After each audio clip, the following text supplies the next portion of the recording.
안녕하세요. 에픽 7 7주년을 기념해 계승자 여러분께 직접 인사드릴 수 있어 기쁘고 설렙니다. Who's this? 계승자 여러분이 Heirs have already adventured through orbits with countless heroes for 7 years.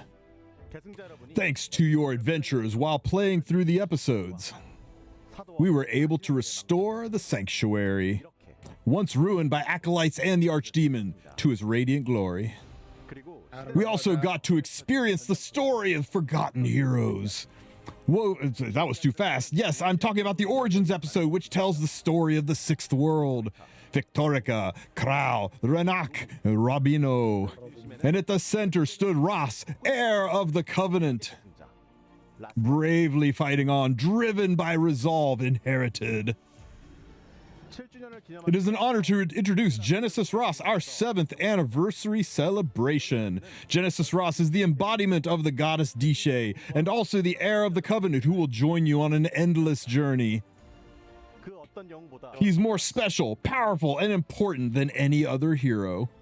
그동안 Ross has always been a character of great importance to the entire Epic 7 team, 7년간 but 함께 해주신 we believe he holds an even deeper meaning for you, 더욱 클 것으로 who have been with him for the past 7 years. On August 28th, you will finally be able to meet Genesis Ross.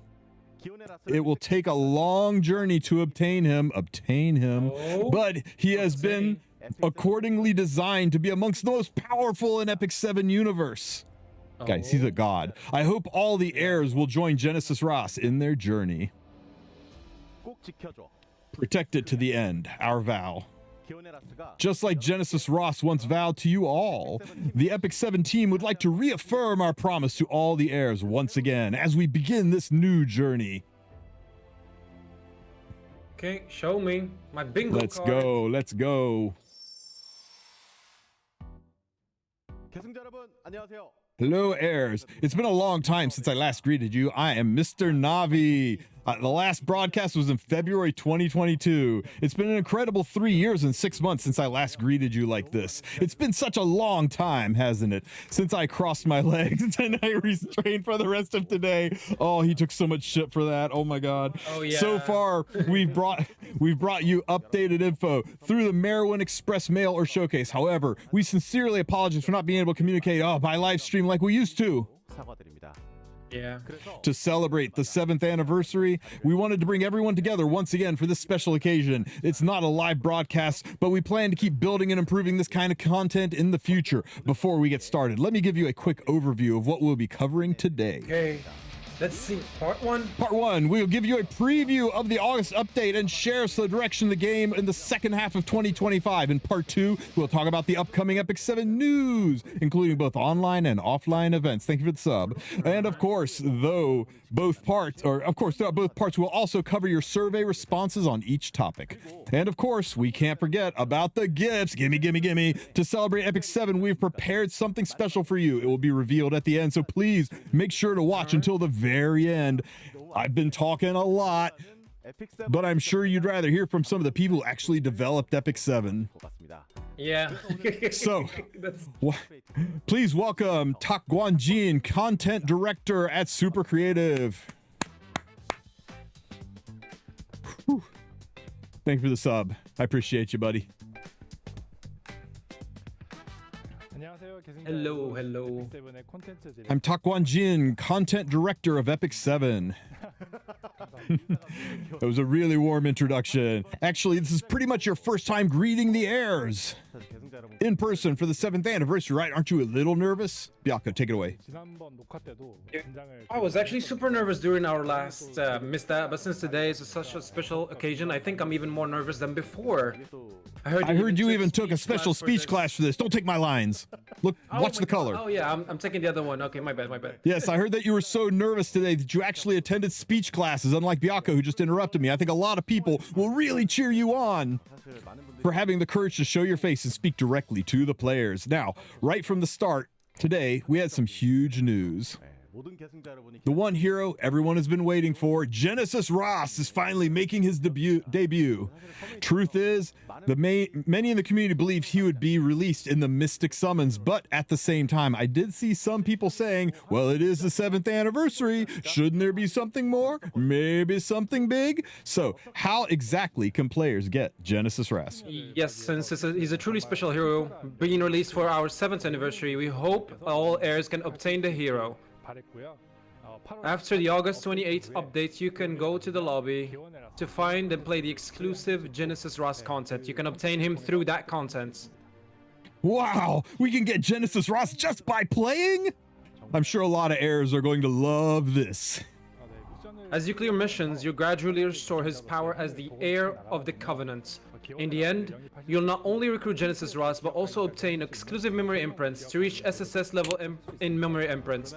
So basically, he's like a boss hero. 클리어해도 풀기가 You can get the SSS memory imprint just by clearing his missions. That's quite the gift you prepared, but aren't these missions going to be too hard? 너무 어렵다거나 시작 뭐 Or is unlocking them going to require something, overly complicated, like math? Since Genesis Ross first appeared in 6th World episode, players will need to clear the 6th World episode to unlock exclusive Genesis Ross content. The missions are designed to match his status as top-tier hero, so there'll be a bit of a challenging journey. But we've designed it in a way that even players new to E7 will be able to get him if they keep playing consistently. 사실은 뭐 I mean, challenging journey, that does make me a little bit worried, but still, Genesis Ross is the hero people have been waiting for a long time for, so if players could get him too easily, I guess it just wouldn't really feel like he has that much power. 그렇다면 This is Genesis Ross, a light elemental hero. Yes, he is a light elemental knight. Damn. A moonlight knight hero, I think that course he's a alone knight. says a lot. Yeah. 방속성 So we just heard that Genesis Ross is a light elemental knight. Now, when players hear light elemental knight, they're going to get a lot of reactions. I'm pretty sure many of the players are probably looking forward to the new hero. I know it's a showcase, but of course everyone's curious, so we have prepared a video for you. Let's take a Oh, look. let's go. Let's take a look, good sir. All right, guys, what do we got? What do we got? The only thing that truly matters is whether English. you live or die.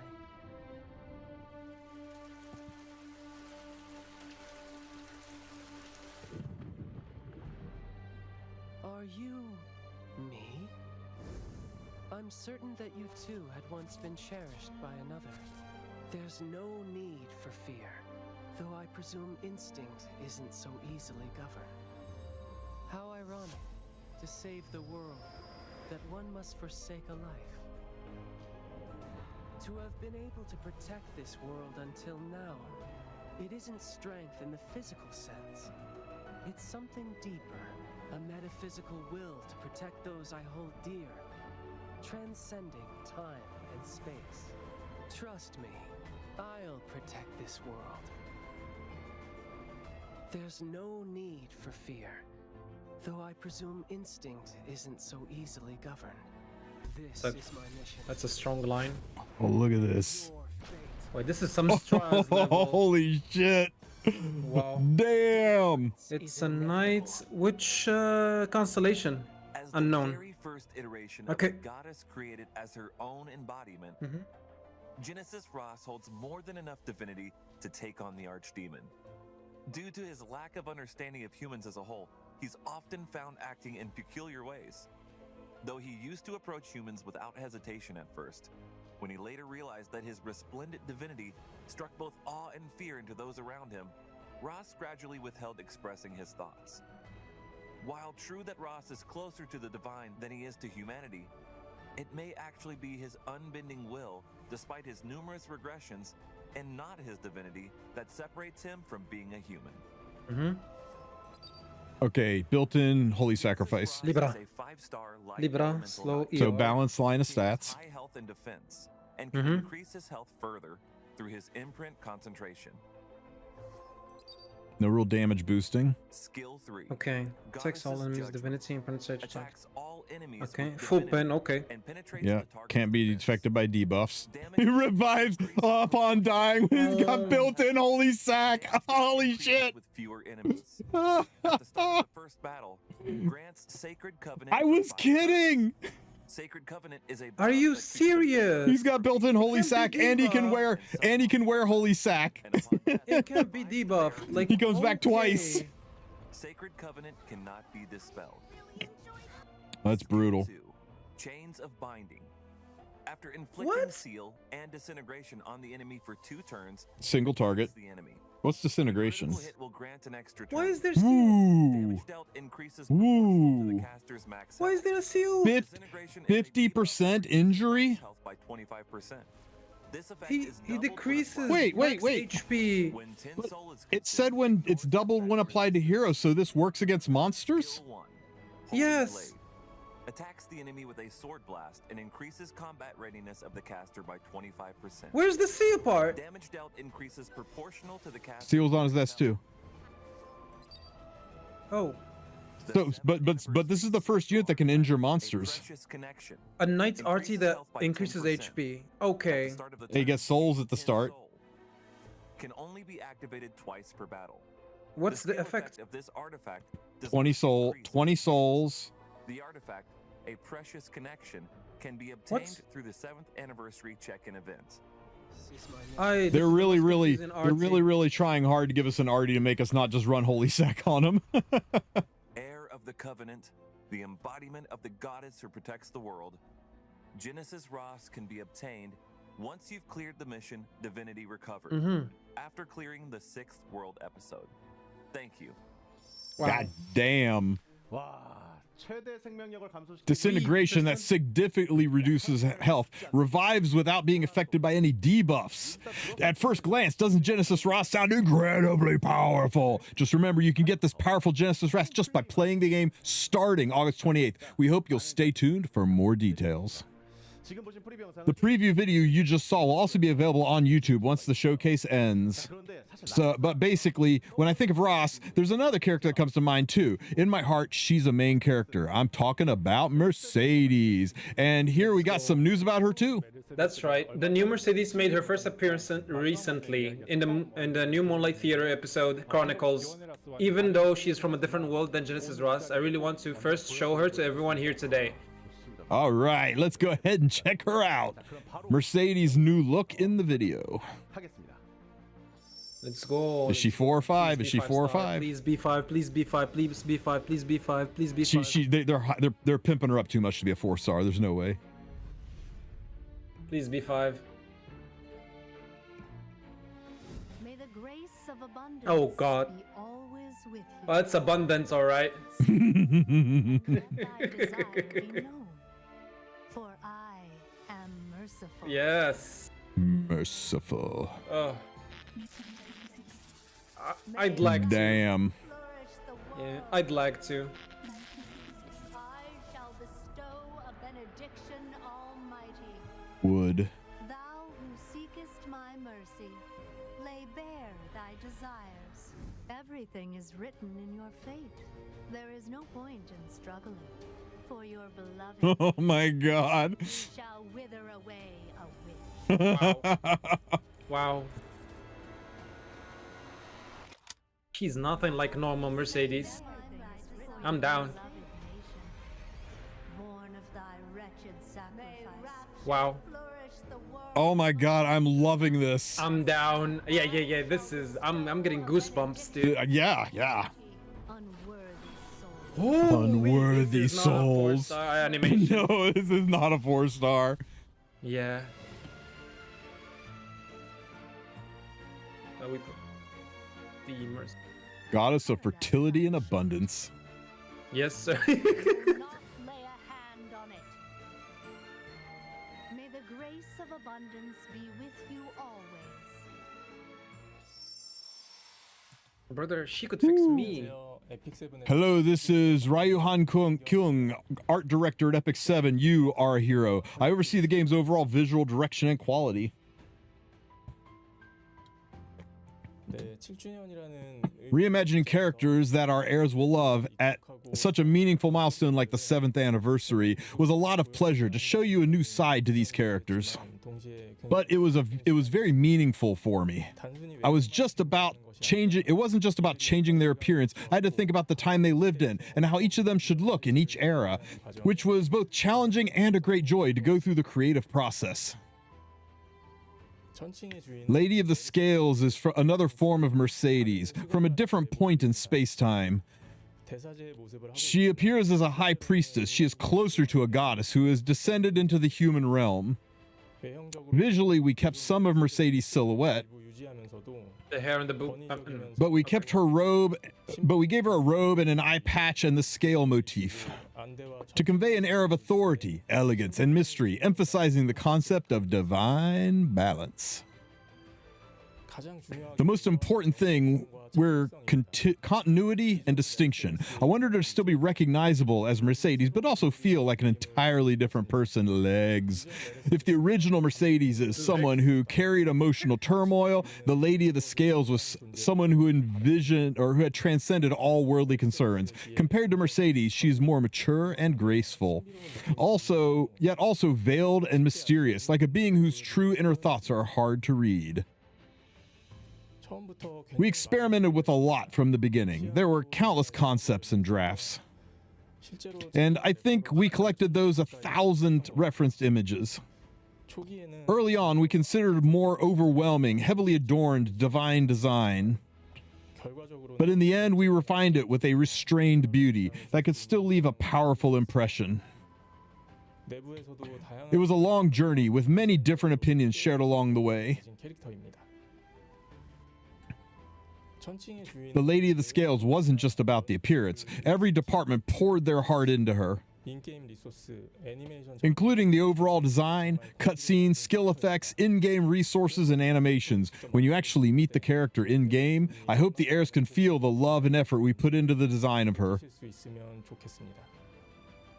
We truly appreciate all of our heirs for their dedication and support for Epic 7. Not just about the Lady of the Scales, our team put the same effort of level and care into creating each new character. We hope you enjoy and would greatly appreciate your feedback about them. Wow. We'll keep doing our best to bring you even more amazing visuals. Thank you. Guy's a hero. Thank you. Guy's a hero. Man. Yeah, thank you. Carrying Epic 7 on his shoulders. I know, in Epic 7, skill animations and portraits are a huge deal for heirs. Exactly, that's why we put so much effort into everything. From Witch of the Mirror to Tenebria to Genesis Ross, even Lady of the Scales.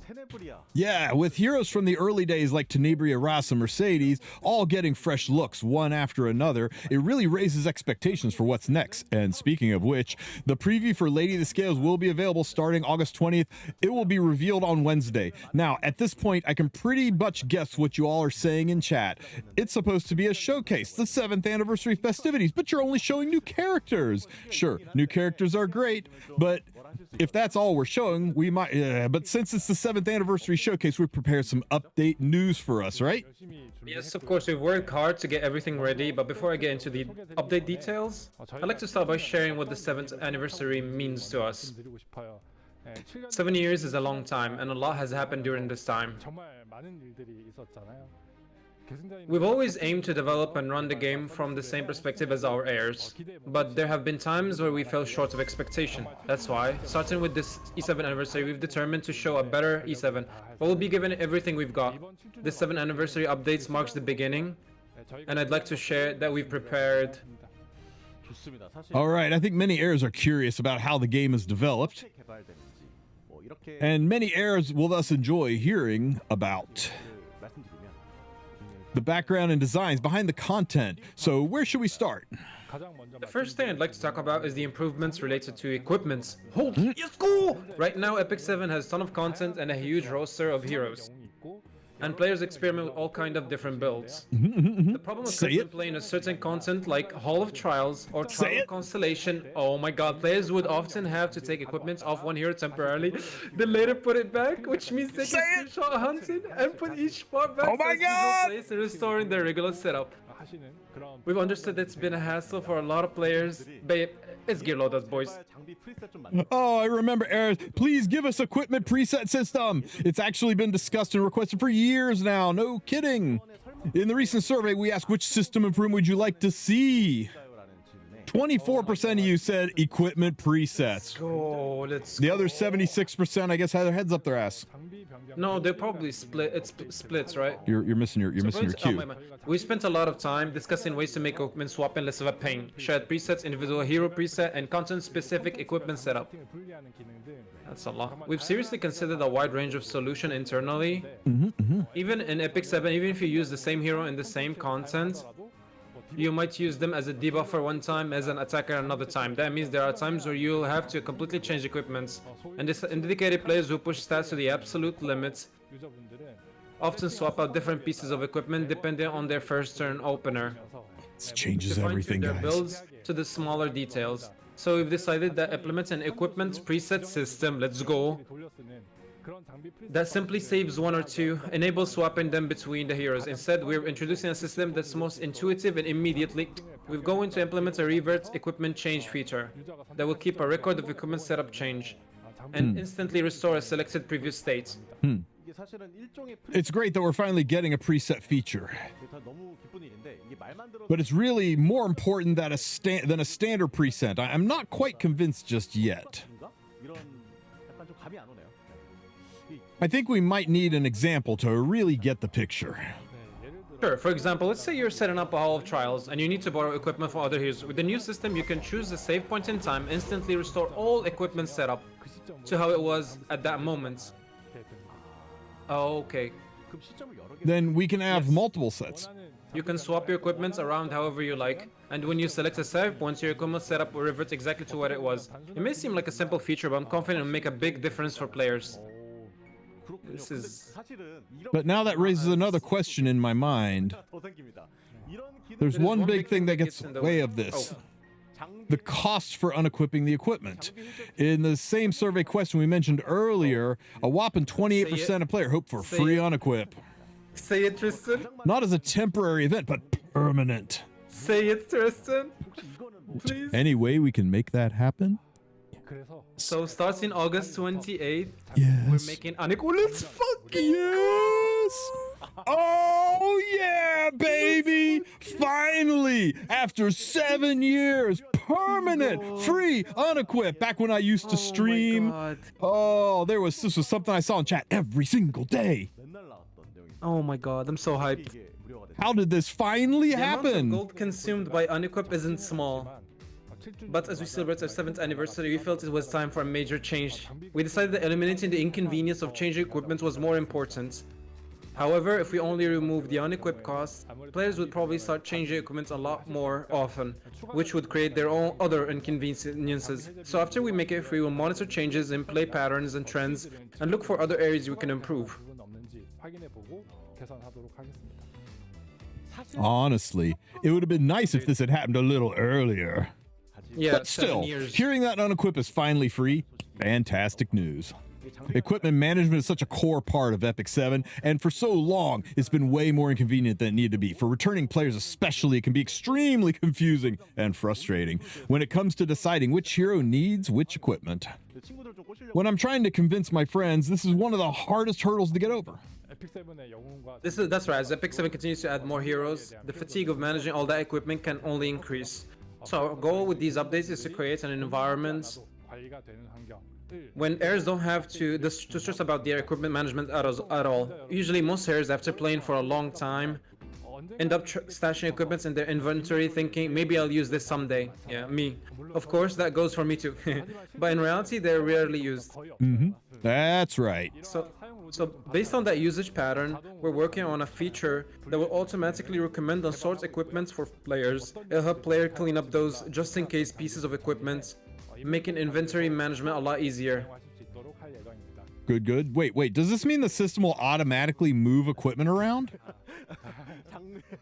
Not exactly. You first analyze the player's current state, 스펙 정도를 판단을 한 다음에 then it'll mark equipment that players can safely discard. 추천하는 장비들 and highlight those that are worth enhancing. Players can simply look at those marking in their inventory. Okay, I can just get rid of all these and clean up from there.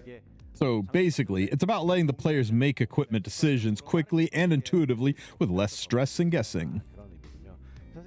Now that there are over 350 heroes, managed equipment is quite overwhelming. So we have an auto management system. Things will be so much easier. But here's the problem. Even if players successfully enhance and get high gear scores, figuring out which heroes should actually equip, that can be tough. For veteran players, it can be manageable, but for new players, it's really overwhelming. In fact, setting up equipment to a hero trait isn't that hard for new heirs. It's a challenge even for those with plenty of experience. We see it as one of Epic 7's biggest barriers of entry. It's really tough unless you study every hero's abilities and traits one by one. That's why we're also developing a feature that after playing enhanced piece of equipment, will automatically recommend the hero it's best suited for. Wait, that's nice. We're aiming to bring both of these features to you as soon as possible. Soon. Can you please give us at least a rough idea of when players can expect these features? Thank you for the sub. We'll definitely have both features ready by the end of this year. Okay. Sounds good. Is there going to be any improvement to the hero management besides equipment? Please, please, yes, yes, yes. As the game content has expanded, we notice players aren't just struggling with equipment. Many players also experience inconvenience when assigning heroes to the team. We developed the latest content so that dedicated team slots are available from the start. But for existing content like hunts, unless players use Skystones to expand slots, unfortunately they had to use them interchangeably. So we're removing the current shared team formation feature, and we'll restructure the system to provide dedicated teams formation slots for each type of content by default. That's nice. So that means content will have its own dedicated team slots, and I lose my cool names. But hold on, what about players who recently invested Skystones in expanding their slots, for example? It might not be fair to them. He's talking about us. For heirs who created their account less than a year ago, we plan to retroactively refund the Skystones they spent, and if we delete the feature right away, players might not remember their team setup. So for now, we'll keep the shared team formation screen available for a while. The more I think about it, the more I've been little inconveniences here and there. It reminds me of something else. The Spirit Altar. It's always closed when I actually need to enter. Longtime players probably have enough material stocked up, but for new players, they're hosed. So what are your thoughts on that? I agree. There's definitely an obstacle when players want to grow a newly acquired hero right away. Yes, it's inconvenient for me too. Starting on August 28th, all Spirit Altars will be available all time, regardless of elements, with no weekday restriction. Let's go. It seems players have been requesting for a very long time. Yeah, one of them. I'm one of them. So apologies once again. We'll continue working to fix issues caused by outdated systems through ongoing updates and improvements. Alright. It might seem like small things, but in actual gameplay, little inconveniences cause sudden bursts of stress. So I think players will really appreciate these changes. Now, I'd like to shift gears. What direction is Epic 7 aiming for in the future? I think it would be great to shape the future by learning the frustrations and challenges heirs have faced in the past. From the very beginning, Epic 7 was designed to be a game that requires a lot of time investment. That's something we just can't deny. We've made several improvements to reduce fatigue and overall playtime. But the fundamental structure of equipment farming has remained the same. These days, shorter content is becoming the trend. And there are so many other forms of entertainment outside of games. Offline farming. Here it comes. Offline That kind farming. of environment, long playtime, and I believe that's one of the reasons some heirs gradually step away from the game. I've seen a wide range of feedback from players. Do you know what percentage of players have reported there are too many things to do in Epic 7? Please reduce the fatigue. What's the percentage? 22% of all respondents. On the other hand, players have shared feedback such as there's What? nothing to do in Epic 7. That's about 20%, so there's nothing to do. A lot of people who prefer PvE over PvP, but the funny thing is, if we get more PvE, it just means we end up with more daily grinds. So as the level of fatigue rises up, depending on the players, what they want can be slightly different. And on top of that, in Epic 7, players have to farm equipment. That requires constant time investment, and it's a pretty complex issue. Now, I do think equipment farming and having a lot to do are part of what makes E7 fun. But I do believe that we need to reduce fatigue for far more than it is now. Right now, there is just too much to do in E7 every time you log in. Summon once sure I a day, agree. receive energy from the shop, guild activities, world boss, guild war, arena, hunt, etc. Just listen, it all feels like a pile of homework. It's like 10 minutes, Our guys. vision is that Epic 7 should be a game where even if you log in, for just 5 minutes a day you can play, log out, and still feel satisfied. So going forward, our aim is to reduce repetitive chores, This is the reason we lost Nightmare while Raid. still regularly delivering new kinds of enjoyment. A lot of airs talk about the following. Although systems like quick battling have been added, they're still limited use. And just because you farm equipment all day doesn't mean you're guaranteed to get a good piece. That lowers the sense of satisfaction and just leaves players feeling burned out. There were quite a few survey respondents saying that many of the players were feeling extremely fatigued.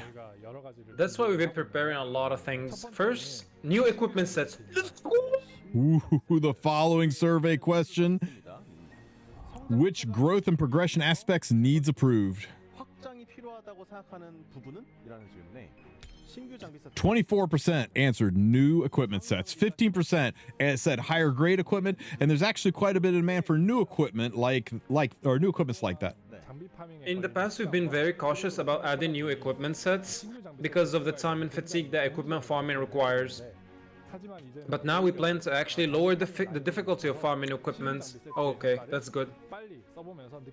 And enjoy the fun that comes with them. Okay. So, what new equipment sets are being added this time? 2 equipment sets are being added, the reversal set and the riposte set. Oh, The reversal no. set consists of 4 pieces and increases speed by 15%. Wait, what? Upon revival, it increases combat readiness by 15%. 50%. Oh my god. Reversal set is good for heroes equipped with the Knight's artifacts, Holy Sack, such as Crow, Yulham, Mort, Or for Ras. etc. Yeah, upon death by an enemy attack, it greatly increases combat readiness upon revival, allowing player to return the tide of battle. There are also 4 pieces in total for the riposte set. This set has a 70% chance to counter attack when successfully evading. Oh, shit. A perfect hero for extended invasion slots. Oh my god. You can choose it to create unexpected dude, I can't finish reading. And we'll also make sure that upcoming new heroes can make use of the new set. In the long term, we'll be adding more new sets to create fresh strategies and new battle dynamics. Oh my god. These new sets do sound exciting, but earlier you said players should be able to log in. Oh my god. For just 5 minutes a day and still feel satisfaction. Does this mean that many I feel like it's been a common concern. Every time you do something, you have to farm again. So can we really say fatigue has been reduced? Yes, that's true. The new equipment sets won't be obtained from Hunt like before. Oh, yo? Instead, they'll come from a brand new content called Otherworld Breach. You can enter Otherworld Breach using a new currency called Spectral Core. You can exchange Spectral Cores for 160 energy up to 3 times a day. New PvE content. Or use 2 leaves for unlimited exchanges. Wait, 160 energy? 2 leaves? Great googly moogly, that's a lot of energy. There must be a reason for that. Otherworld Breach consumes a lot of energy, but in returns, its equipment acquisition rate is more than Hunt's, as efficient as Hunt or Rift. As I mentioned earlier, this is one of the ways we're aiming to reduce fatigue while also giving players a higher sense of satisfaction. But that brings up another question. Can we really buy quick battling for hunts? We can already buy quick battling for hunts, right? What's the difference with that? The goal is to reduce playtime. Wouldn't it be just easier to make quick battling unlimited? We're about to get 2x farming. I wish. I think some players might ask, why hasn't this been done in this way? Yeah, double stamina, double rewards. You watch. So there is something special about the Otherworld Breach. You can obtain otherworldly epic equipment there. Otherworldly epic equipment is basically the same as regular epic equipment, What It drops otherworldly? without integral based stats. Flat stats. Wait, what? No flats? No flats. Enhancement will only increase the stats within the higher range, so it's easy to create high gear score equipment. Wait, this is actually insane. So this is a tier above. So this is a tier above epic equipment. That would be good. No, it is not. It Oh. won't have higher stats than existing epic equipments. The maximum value for enhanced stats is the same as for epic equipments. The difference is simply that it can't low roll stats. What's the reason we decide to introduce otherworldly epic equipment is this. When new equipment sets are added, if we keep the same equipment system and farming methods as before, it would be really tough to catch up to the level of existing sets. That would make players focus more on the opportunity cost farming. Reduce how usable the equipment feels and ultimately lower the fun factor. So to drastically reduce the farming time for new sets, we're introducing both Otherworld Breach and Otherworldly Epic equipments. But here's the thing. If players can keep running the spectral cores with new equipment sets only, what about the hunt stages for existing equipment sets? Wouldn't that create a big gap between the two? We'll also be adding an Otherworldly difficulty to existing hunts. Let's go! Otherworldly difficulty will also require spectral cores to enter. It won't drop crafting materials or other currencies, but its equipment drop rates will be more than twice as high as before. Told you, 2x hunts. For the current hunt difficulties, we're also planning to increase the equipment drop rates by about 15%, since these changes that I mentioned will naturally have an impact on game balance. The update is scheduled for September 11th. This is going to ruin Rift if they don't do something with Rift next. After the conclusion of the E7WC finale. So basically, with this new equipment grade, the odds of getting bad rolls are much lower. Which means it's worth aiming for whether you're running hunts or Otherworldly Breach. And with shorter play times and faster rewards and better results, I think players will really like this direction. But that means we'll end up with even more equipment, right? And when we get even more equipment, inventory space is gonna be a problem. Let's go! Inventory fills up fast, baby! We'll be expanding inventory as well. Let's go! Oh yeah! In the September 11th update, the maximum will increase by 200 and players will be able to use up to 900 slots. Nice. Also, we're raising the maximum energy capacity at level 70 to 360. Oh hell! Wait, level. Oh yeah. So heirs can usually naturally generate energy to convert into spectral cores. Excellent. And since having more equipment or enhancing, please charms, means you run out of charms and gold faster, please. Get rid of gold. Get rid of charms. Get rid of We charms. plan to run char events, That's okay. or gold dungeon events more frequently going forward. Okay, sure. So, to summarize, whether it's the existing hunts or the new Otherworldly Breach, players will be able to use spectral cores to farm equipment much faster, correct? And Otherworldly equipment, you get this from, it will make it easier to achieve high scores even when it's enhanced, right? That's right. It's true that no matter how much you farm for equipment, it's always been difficult to get high score equipment. With this revamp, we want you to be able to get high grade equipments more easily. Set up your heroes faster and really enjoy the fun of E7. Sounds good so far. What most of us has been discussed is set for August 28th. After the E7 WC 2025 finals in early September.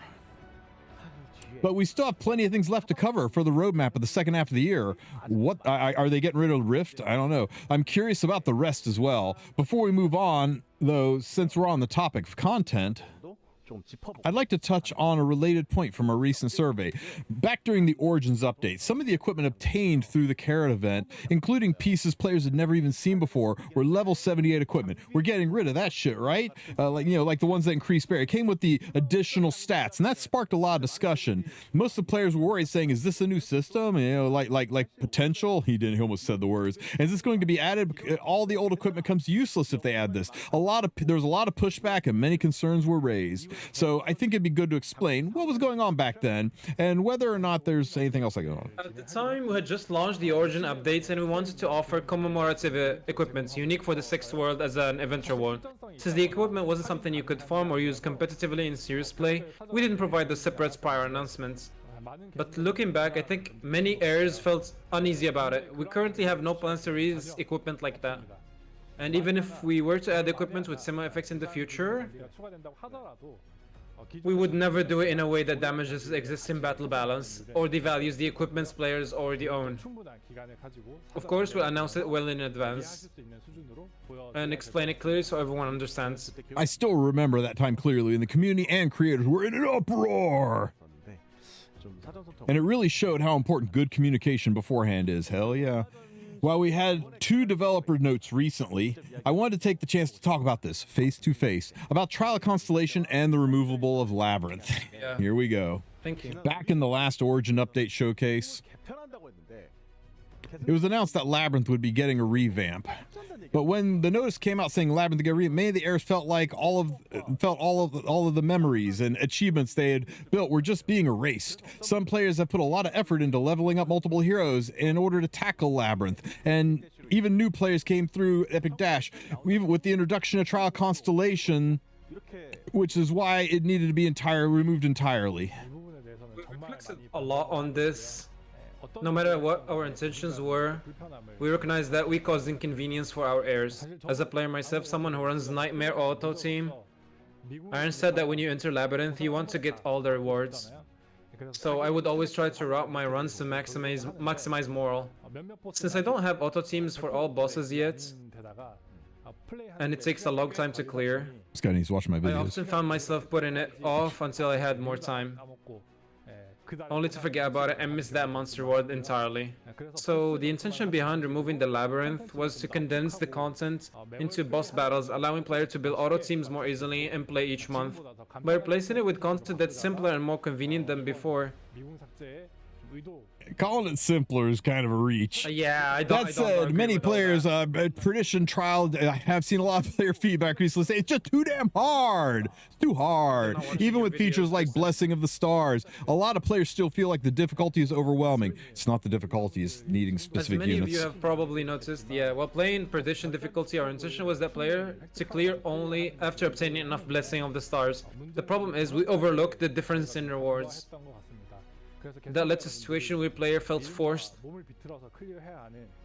to push through it just to clear it. Also, as I mentioned earlier, there was also the hassle of having to rebuild your teams after already completing your labyrinth setups. We weren't able to provide enough benefits to justify that effort, and we failed to communicate it in advance. So I believe we didn't live up to heirs' expectations. I'm constantly learning and taking in feedback to improve every day. I will. Of course, there are players who... Wait, that's yours. They did the wrong color. The other players say will be fine, but they really were plenty who ask, why remove it at all? To make sure something like this never happens again, we'll improve our content review process and ensure we have proper communication beforehand. Earlier this August, we issued 2 developer notes to apologize. Since then we've adjusted. Nightmare difficulty now gives valuable rewards matching Perdition difficulty, so you can get the maximum rewards just by clearing Nightmare. It's true, Nightmare and Perdition, exactly the same. Perdition difficulty will be reworked into a true once per season challenge mode. And the cost of Skystones for resetting the hero slots of the Blessing of the Stars, it's been adjusted to 100 because 1,000 was stupid. The regular season begins, we continue to listening to your feedback, so the Trial of Constellations can evolve into content that's both genuinely fun and far less stressful to play. Since there's already been a lot of feedback on Trial of the Constellations, please keep sharing your thoughts as you play the regular season. We keep updating and improving it to an even better experience. Here's another feedback that came up. Some of the players felt that Goblamu's treasure storage has become less rewarding. Since it was turned into a permanent content under Ogre's armory, they expressed the disappointment about the lowered efficiency. Goblamu's treasure storage was an event that held during last year Epic Dash when we turned it into a permanent content like under Ogre's armory. We positioned it as early game starts boost. If there is too big of a gap in enhancement efficiency compared to hunt equipment, it could make hunt equipment farming, which is already tough, feel even worse by comparison. That's why we took a more conservative approach to balance. However, I think the bigger problem in terms of experience with Ogre's armory isn't the enhancement efficiency itself, but rather that players don't want to spend their charms on equipment that isn't going to be their final equipment. True. And with new content like Otherworld Breach coming, Ogre's armory's role become even more uncertain. So we're planning further improvements to it. The Ogre's armory is expecting improvement, so please look forward to that. Now, when it comes to content, this applies to both PvE and PvP. Yo.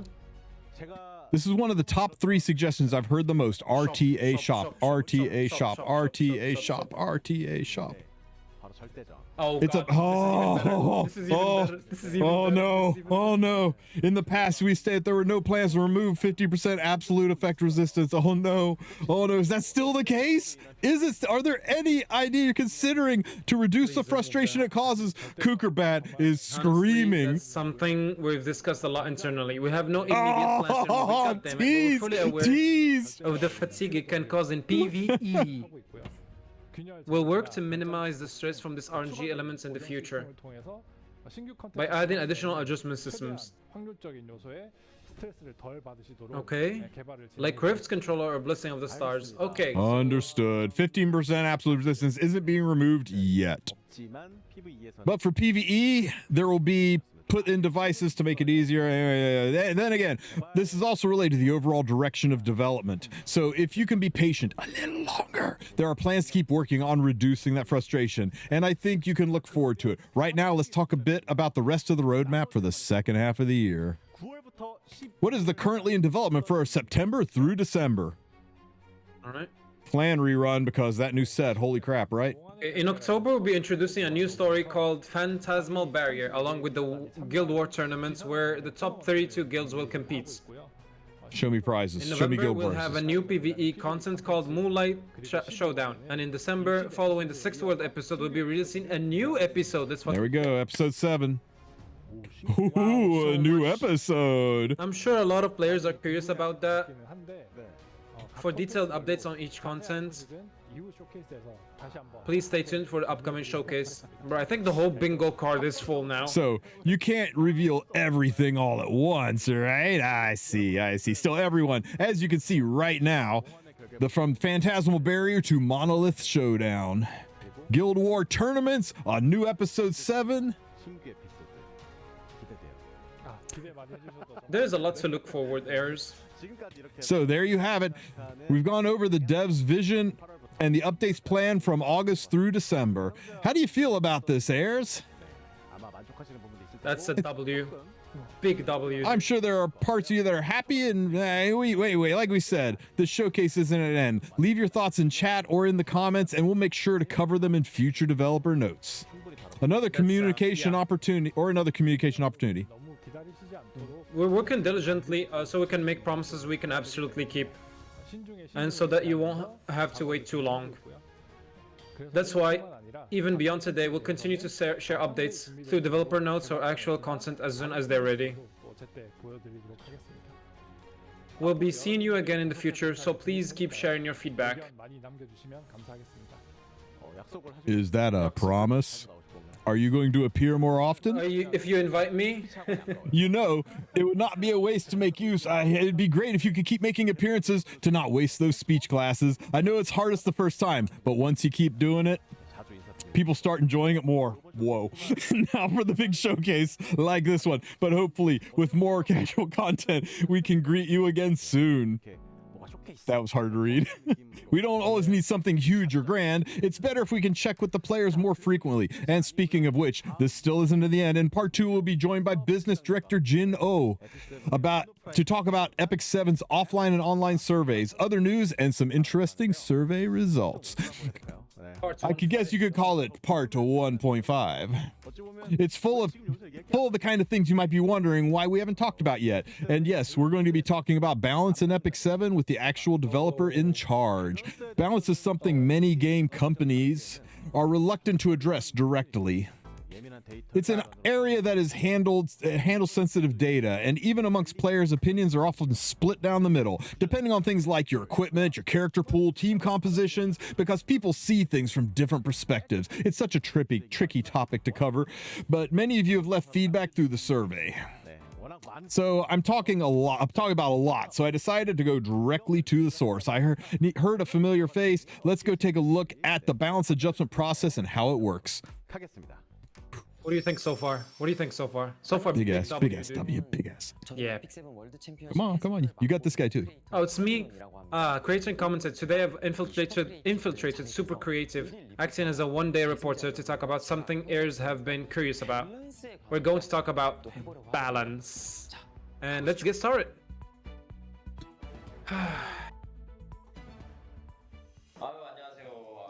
It's been really hard to track the two of you. I've played Epic 7 for a long time. I've never imagined to go and get to meet both of you in person. I admit this is a bit awkward, but for me, I can tell you're both a little tense. So loosen things up. Could you even give a quick introduction to our area? Hello, I am Cartuja. I am in charge of hero planning and production. Hi, I am Kairon, and I handle world arena planning and hero balancing. This is our first time meeting, right? I don't think we've met during the last World Championship. Well, actually, it's not my first time seeing you. Oh, where have we met before? We're actually running into each other quite a bit in RTA. Oh, in RTA you say, sounds like you're pretty high. Well, I only just started to breathe in the legend. And the developer actually play World Arena? Guess it's one question answered. So the reason we're here today is to really talk about balance patches. As a fellow heir, whenever I read the patch notes, I think what's going through Smilegets and Super Creative's minds when they make these changes. It runs through my mind, you see. I'm sure a lot of heirs are curious too, so I'd appreciate if you could briefly walk us through how balance patch comes together. Alright, so as far as balance issues, we prioritize using key content metrics. We mainly focus on heroes with low usage rates and then select targets, and once the target is set, we establish draft specs and run internal tests. And then we discuss the hero design team and publishers to finalize the specs. So you create draft to do internal testing, even coordinate with your partners, but the most recent result of that process was something that really sparked a lot of frustration among heirs. The Our City Sniper exclusive equipment, to be precise, Fenris exclusive equipment. I'm curious why it was released. Well, to give you a bit of background, we recognize a lot of around meta around Harsetti. In particular, we felt that there was a need to counter the defense teams using Harsetti, so we explored various options. But you know, Harsetti's skills are set to cover a very broad range. So when we tried to counter her in most normal situations, many other heroes ended up being unintentionally affected. So we decided that a narrowing, powerful counter like Fenris, who also fit the narrative by giving him exclusive equipment. However, many heirs expressed concern. And the idea of explicitly targeting heroes with a counter, their voices of agreement within the team as well, so we decided going forward we would avoid countering designs of that nature. Got it, that makes sense. And you mentioned many heirs voiced concerns. The reason we're here today is actually based on a survey conducted among heirs. According to that survey, in real-time arena and other content, 36% of respondents said that they preferred upward balance adjustments where heroes are buffed, while 27% wanted downward adjustments. But of those 27% heroes, aside from heroes like Hwayong, Silverblade, Araminta, and Sageball and Cezanne, they've rarely experienced nerfs at all. What are your thoughts on downward balance adjustments? As a rule, we try to avoid nerfs as much as possible. However, particularly if this is causing significant stress for many heroes, then I think a nerf can be considered. That said, we have to consider the fact that these heroes, heirs have acquired through... So we believe it's important to build... Yeah. There's the feeling that inflation of power balance is creeping in a bit. So seems Hero have suggested doing balance patches more frequently and regularly to try and control this trend. Our team understands that very well. The level of anticipation heirs have for balances. When we prepare a balance patch, we always set a target, a desired scope of change. But if the patch cycle gets shorter, naturally the time scale of individual adjustments has to shrink. It's not that we don't want to put to work, but if we change the meta too often, we feel it could actually raise difficulty barrier of the game. If we release a patch that heirs feel, this I really not notice much, then many people would be disappointed in that sort of direction. We see the current cycle as balance as a middle point that allows these patches to bring meaningful change for our heirs. The next question might be a bit more sensitive. There's a huge difference between before the ban protection system existed and after it was introduced. Some heirs prefer the ban protection system while others don't when playing the World Arena. Remove that shit. There are even requests to remove ban protection entirely. I'm curious about your thoughts on that.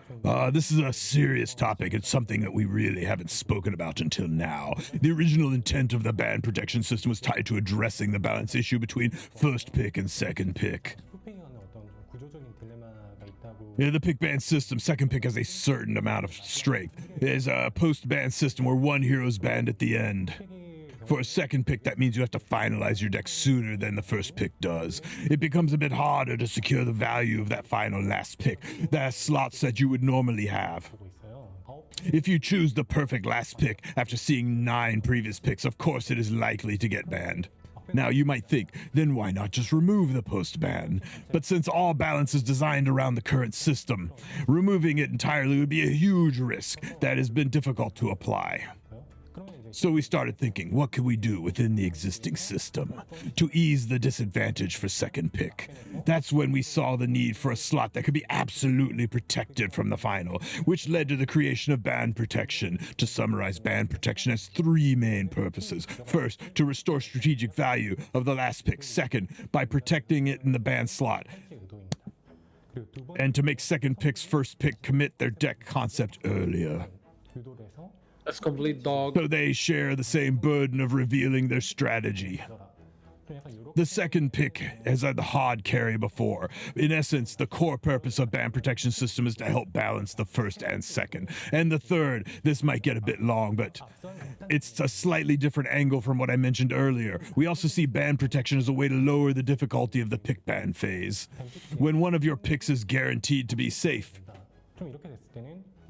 it makes completing your deck much easier, regardless of what's your first or second pick. Consider the bigger picture. We believe it can serve a factor that lowers the entry barrier for World Arena.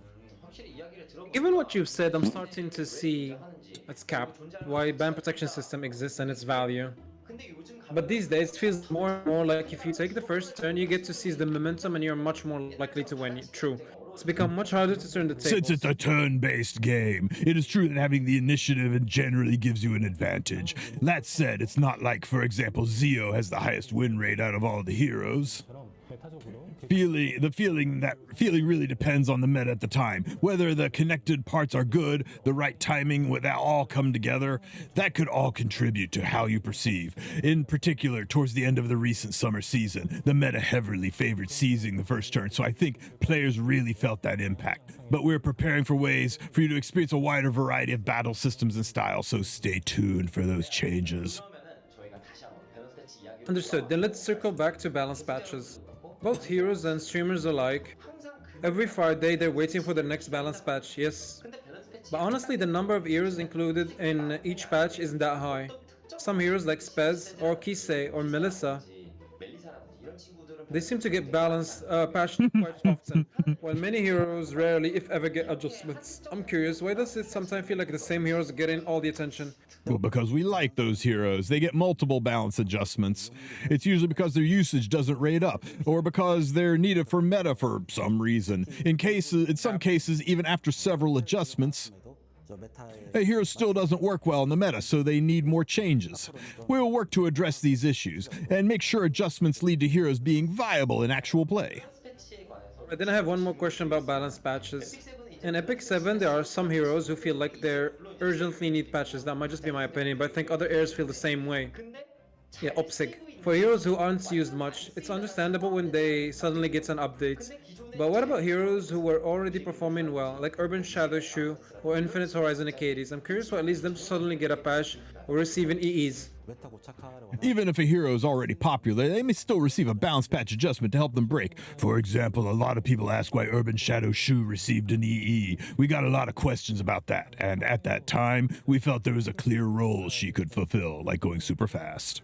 So we decided to add the exclusive equipment. If we were going to give her an uncertain or half-measured option, we wouldn't achieve our intended purpose or lead to meaningful changes in the meta. So if we were to add, we aim for a strong, decisive option.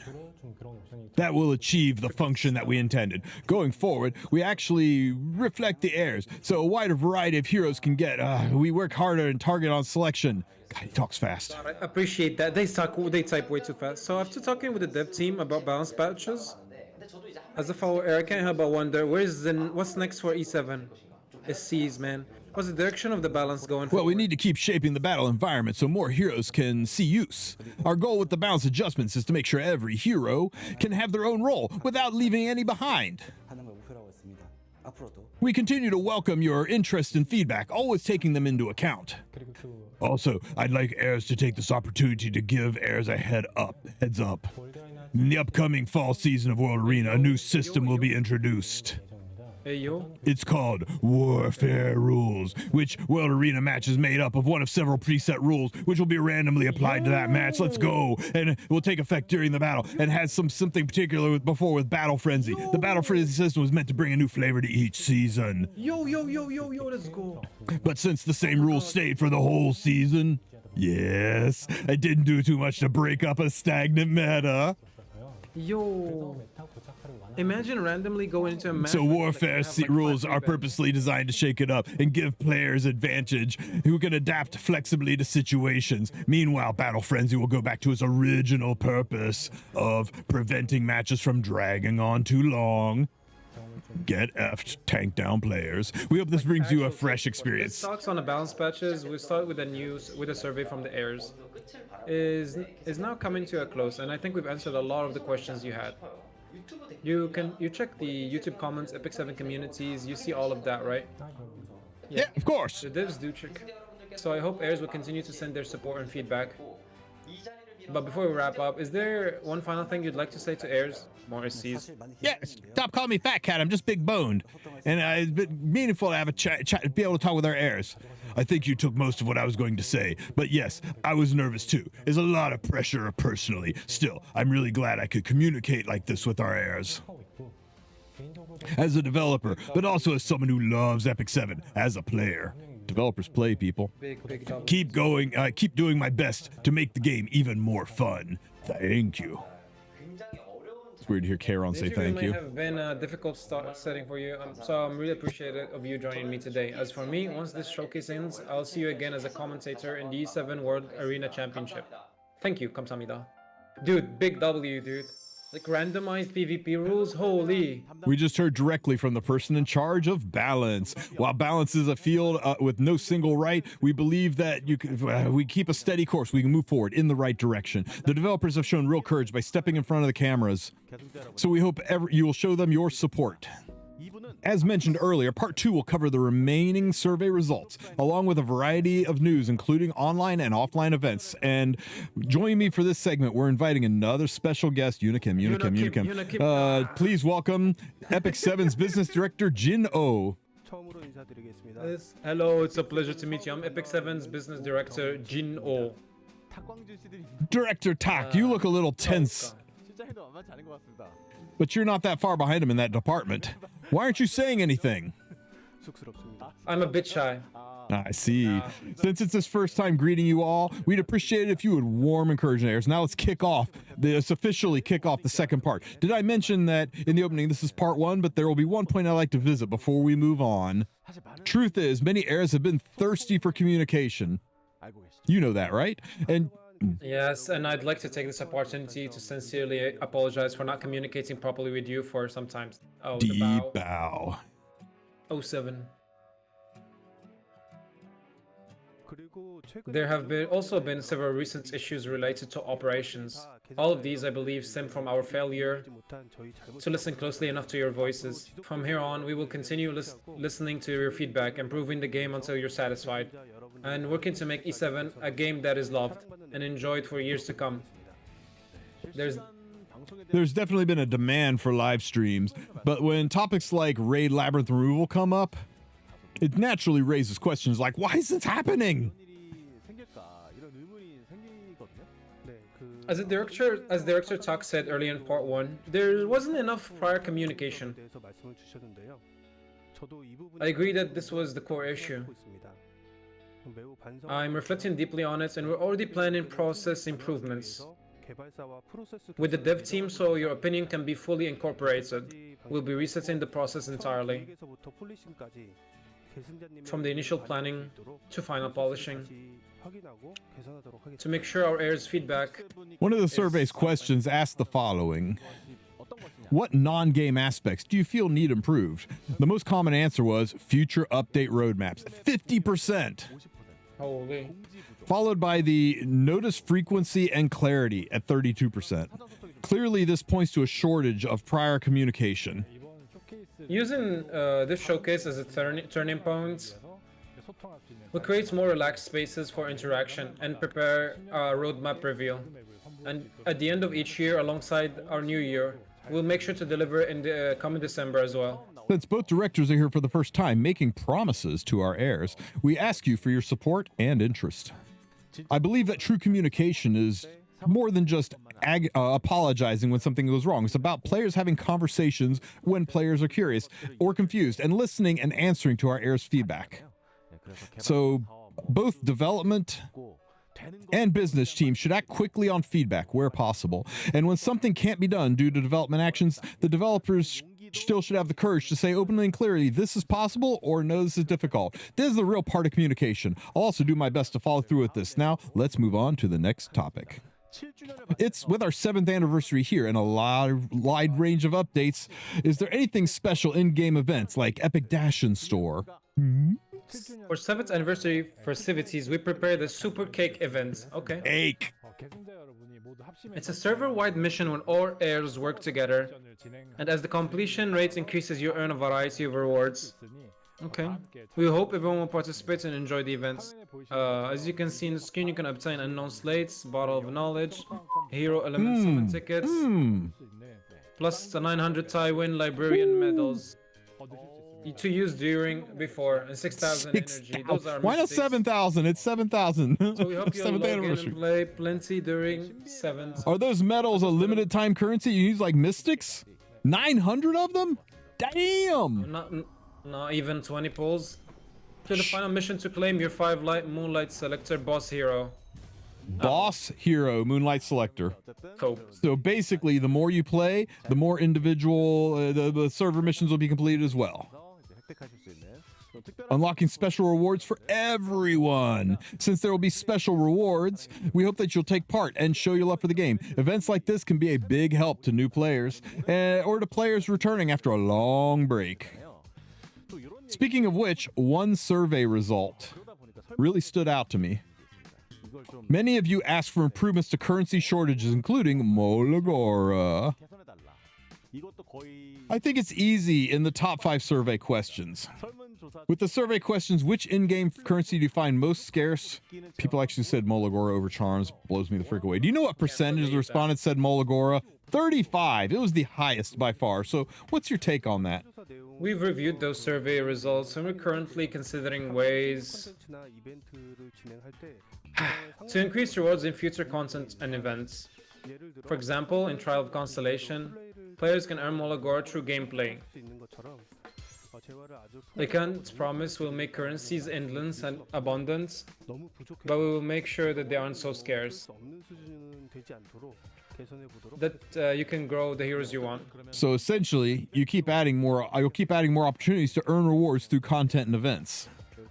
That's how I understand it.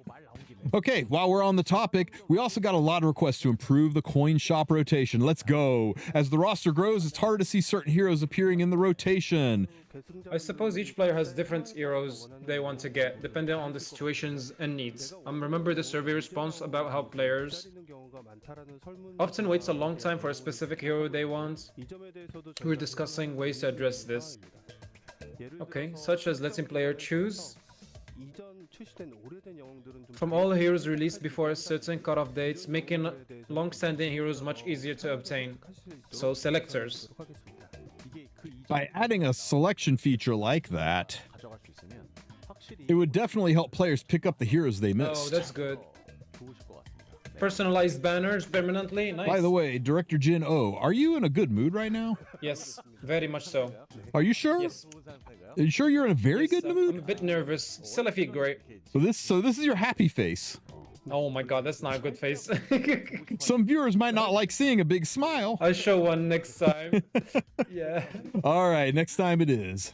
I'm just a bit nervous right now. In that case, maybe you, Director Tack. Oh god. The roast. The roasting. Great.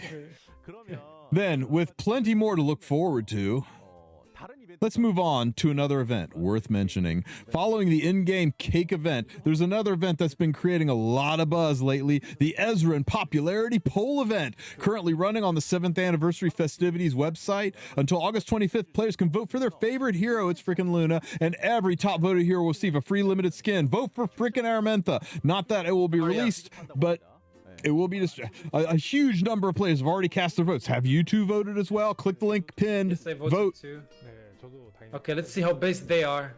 제가 투표한 영웅이 지금 The hero I Pinned- voted for is actually in Pinned first link, place go right now. vote. Really? I voted for the same hero. Man, these guys. Can we tell? We can tell a lot about your tastes. We recently revealed just about 10 days of voting left. Let's take a look at the current standing. Luna number 1. Yeah, let's go. Surprise! Hey, yo, Oh. Arunka. Let's go. Oh. Following her is Bossa Runka, and third place is Bystander Hwayoung. So why did you two vote for New Moon Luna? 저는 신월의 아유. New waifu Luna. Seriously? Better not say more. New Moon Luna is great. You must really like her, clearly. Clearly, she's a character we poured a lot of effort into, and when she was released last year, she's a character I'm truly fond of. She is incredibly popular. Despite being released not long ago, her popularity has skyrocketed, so there must be a lot of people looking forward to her limited skin. If you vote every day, you will also receive energy each time. So, for instance, if you really want to see Bystander Hwayoung win, Oh, that's probably what he voted for. you shouldn't miss a single day of voting. Possibly still turn the tables. It's time.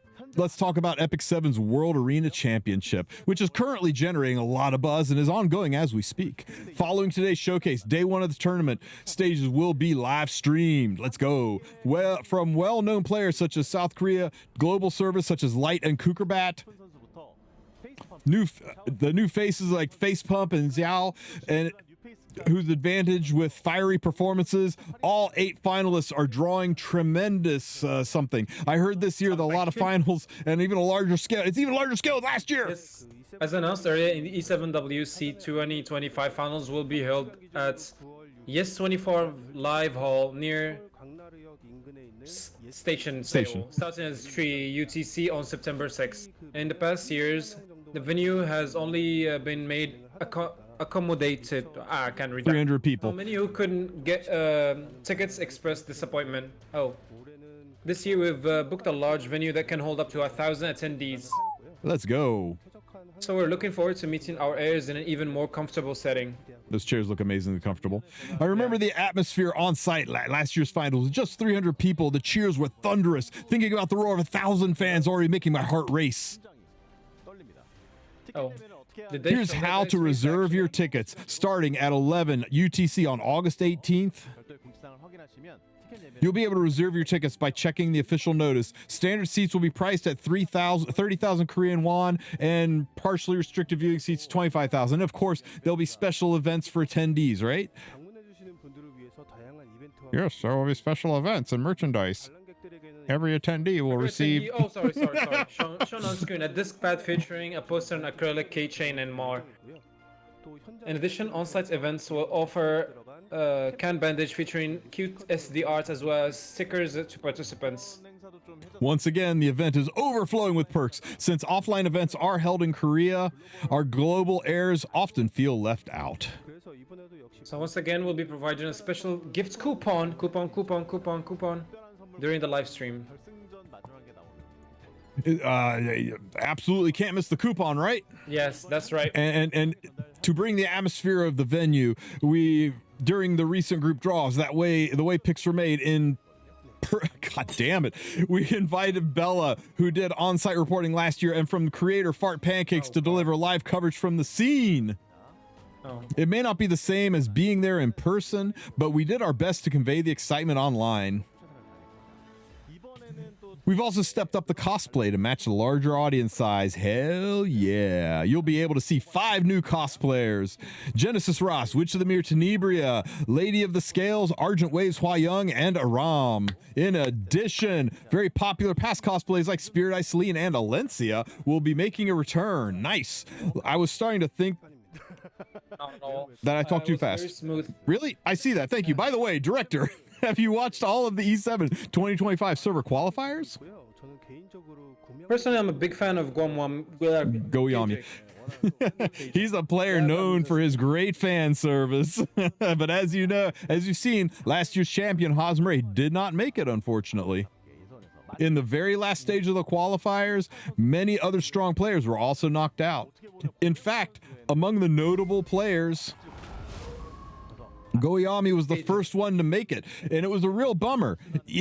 Epic 7 Esports often offers big prize money and even larger finals, but it can only happen from a player's perspective. I talk too fast, and I want to showcase there are skills that are that they've honored in World Arena. But if they God damn it, there's been a lot to talk about. What are your thoughts?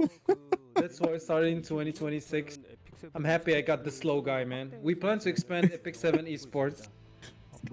Korean auctioneer, man. Named it around E7WC, a series of more frequently held second tier online tournaments leading up to E7WC. The current E7 requires players really to reveal their faces as they advance, and if that creates a lot of player pressure, of course, to ensure fair matches, our referees monitor players, camera feeds, and autos from behind the scenes. Even so, it is true that many players still feel a lot of pressure. On top of that, the prize money is concentrated amongst the very top players, and while we do provide badges and profile cards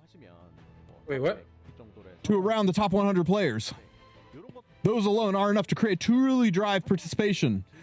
The barrier to entry still feels very high. So for the new online tournaments we're preparing, players will not need to reveal their faces publicly, and we're looking at ways to offer more attractive rewards to give even stronger motivation than before. We're also considering a format based on World Arena season ranking, so players who play Arena consistently can earn results. By hosting more frequent online tournaments that anyone can join easily, we aim to expand the player pool with regular World Arena season and balanced patches. Nice. Showcase a variety of meta to viewers. Players can try copying the team used by top ranking players, or simply watch the current meta in action, which should help lower the entry barrier to World Arena. Of course, we also plan to discover and highlight more top tier players in between through a lunatic match. In esports, the player pool needs to keep growing. We can't let it stagnate. I hope a lot of you show interest in the new online tournament. And this is actually the first time that we're announcing it today, but I've heard that there's another special event this year, on par with the E7 World Cup 2025 finals.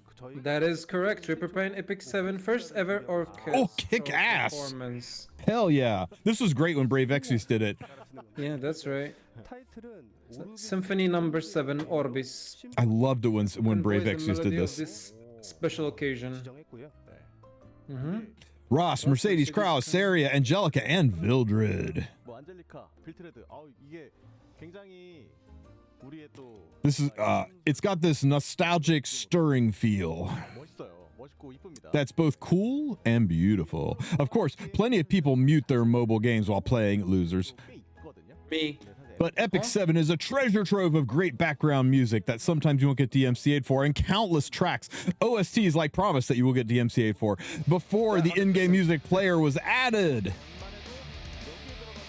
We even received player inquiries through customer service asking which background music was used in certain scenes. We occasionally upload background music. These popular tracks used to be a treat for our fans. Yes, in-game music plays a big role in boosting immersion. And for our heirs, it's a way to relive memories. From the Epic 7 journey, the orchestral performance will focus on the core Episode 1 and Episode 2. There are a total of 31 tracks fully rearranged. Fully rearranging them wasn't easy. But for me, Epic 7's essence will always be the lobby background music. For me too. I like the pub theme when played during the opening.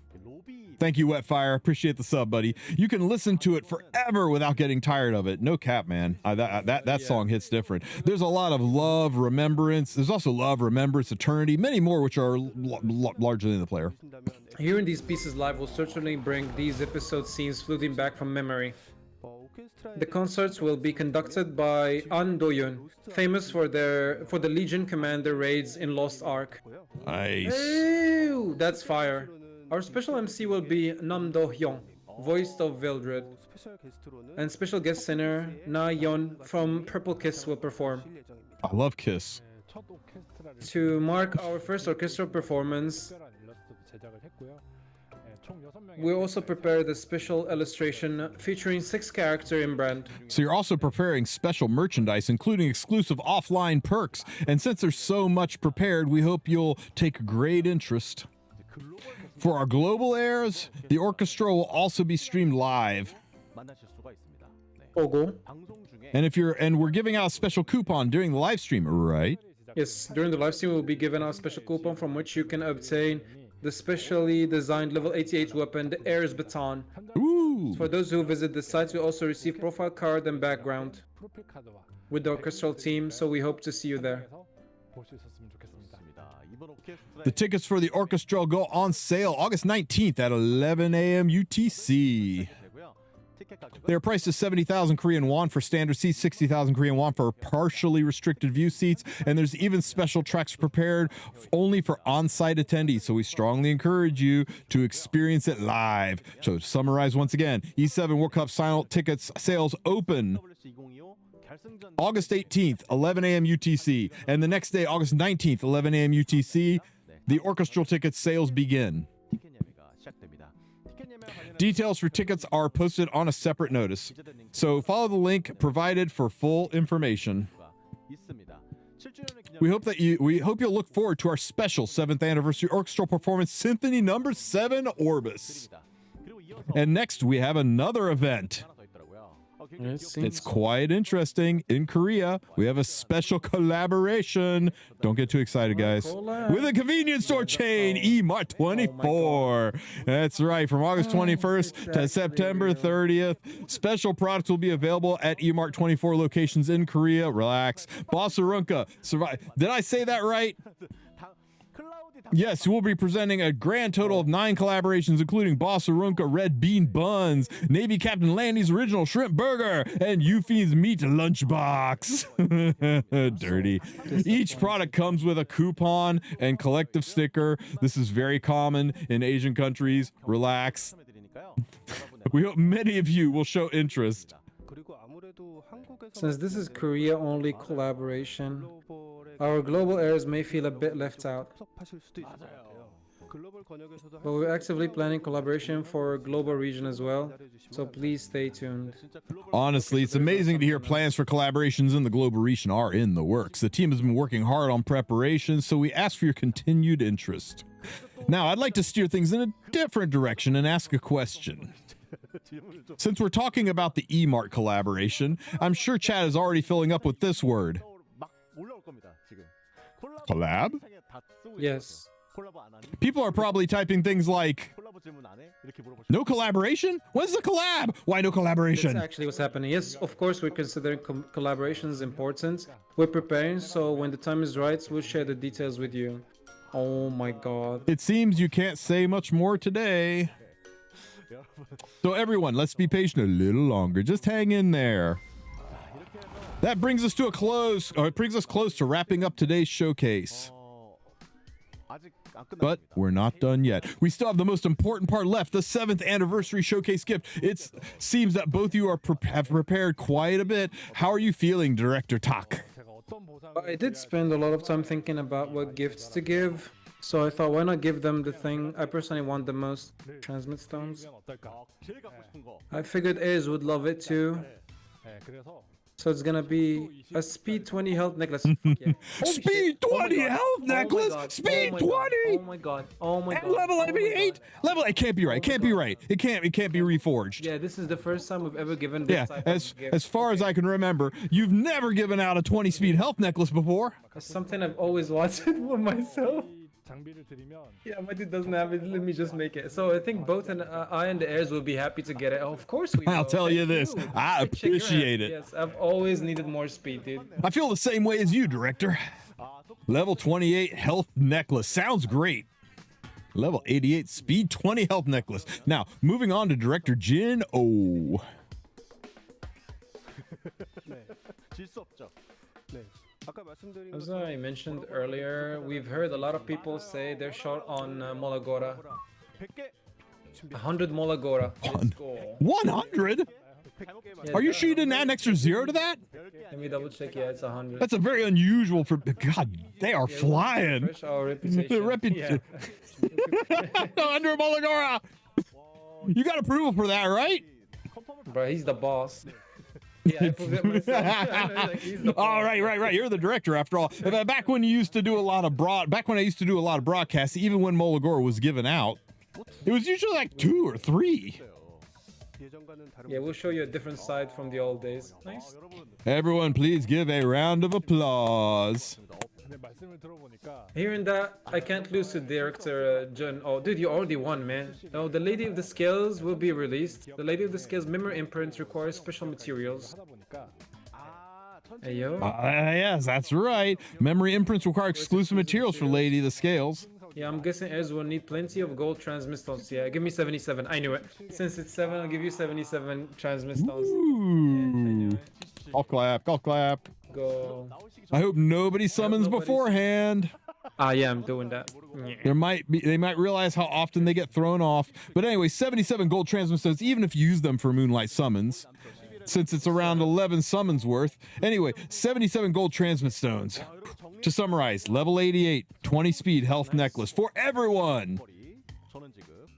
100 Molagora and 77 gold transmit stones for Lady of the Scales memory imprint. Nice. Nice. Or for Moonlight summons. Thank you, everyone. Very nice. Very nice. It's clear you wanted to make a strong impression for your first appearance.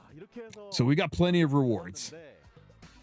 But this is the 7th anniversary. 100 Molagora, that's unheard of.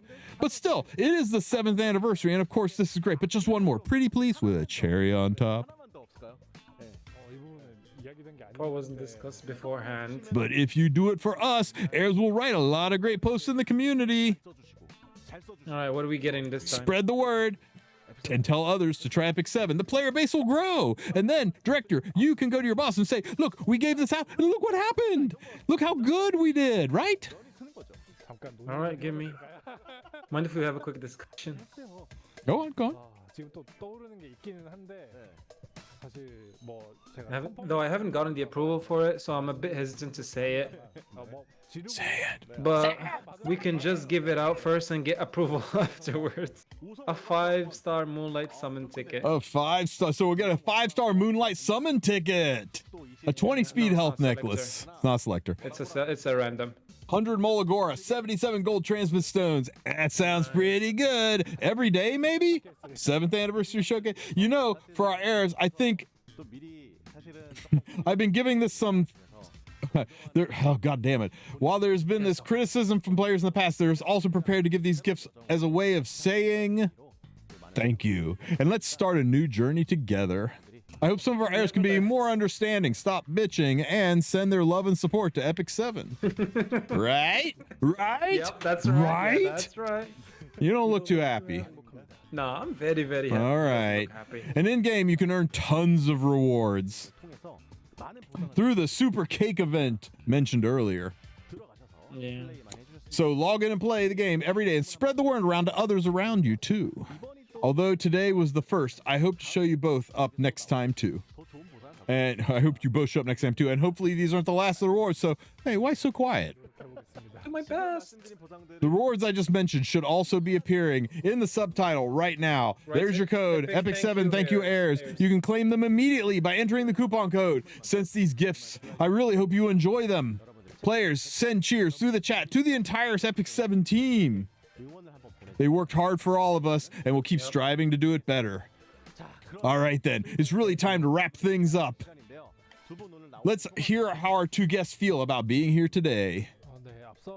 As I mentioned earlier, I see the 7th anniversary as the starting point for change that will take place for next 20 years. As someone who's been here from the very beginning, both as a player and a developer, I truly love Epic 7. I will work hard to keep my promises, and I hope I'll keep watching and you keep watching and supporting us. And I want to sincerely thank every year who has been with us so far. 감사합니다. Thank you. Director Jino, any last words for our heirs? I was a bit nervous today, but to be honest, I'm still feeling tense, and I can feel my heart racing. What we said today might not have been fully satisfying. It was very satisfying, kind of. But the feedback we've received from our heirs is something the business team will continue to think about and act on. 감사합니다. Thank you. Everyone, thank you so much for watching the showcase until the end. Honestly, I was a bit worried you might find it boring at times. I think we've gone over an hour, but we wanted to talk through all of this with you.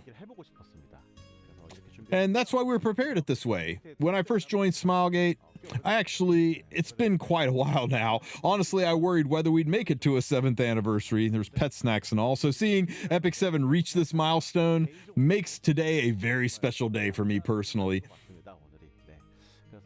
As we promised earlier, all of us will keep working with Epic 7 to we'll keep working to stay connected with you. Thank you so much for watching today, and we'll do our best so we can greet you more often in the future. Thank you, everyone.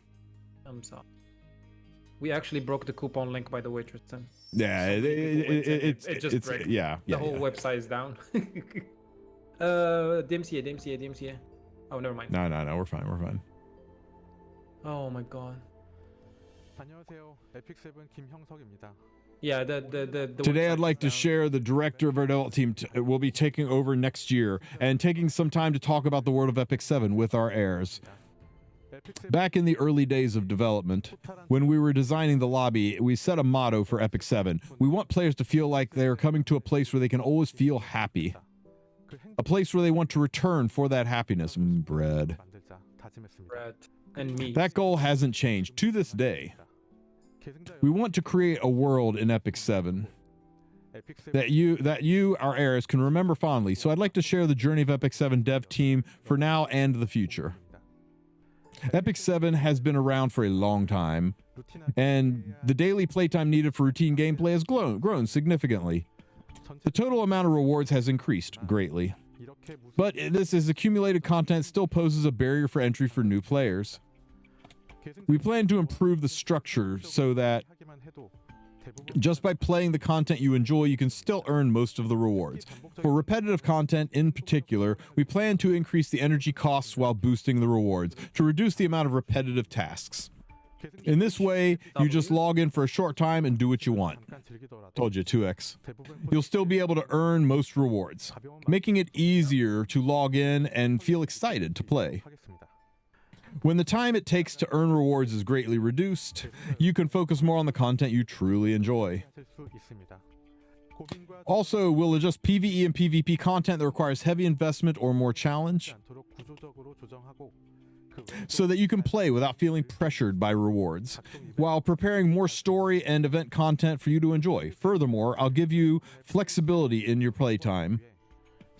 We'll run new content on a seasonal basis, preventing unnecessary content volume or mandatory homework, restoring balance to your gameplay time. In the past, PvE content in Epic 7 has often felt like a constant cycle of stress over reward and difficulty. Even the most well-designed PvE battles could lose their fun. Auto Tower. And when they demand highly or overly high stats, the reward just to earn good rewards, That's why we plan to significantly lower the stat requirement basing them on max level and enhanced equipment standards. God. Instead, we'll encourage the use of a wider variety of heroes by adding in elemental restrictions, focusing on the fun of figuring out the PvE mechanics. Different strategies on team comps. As a result, heirs will be able to reach maximum efficiency faster and more easily than before. Moreover, for clearing higher difficulties and achieving higher scores, we'll introduce features like personal reward tracking, honor-based systems such as ranked battles, and rewards that don't affect game balance. Cosmetics.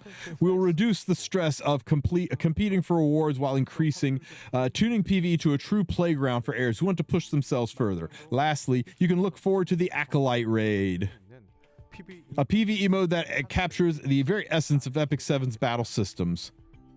PvP content, which has been enjoyed by heirs for a long time, will also be improved to be more fun and engaging.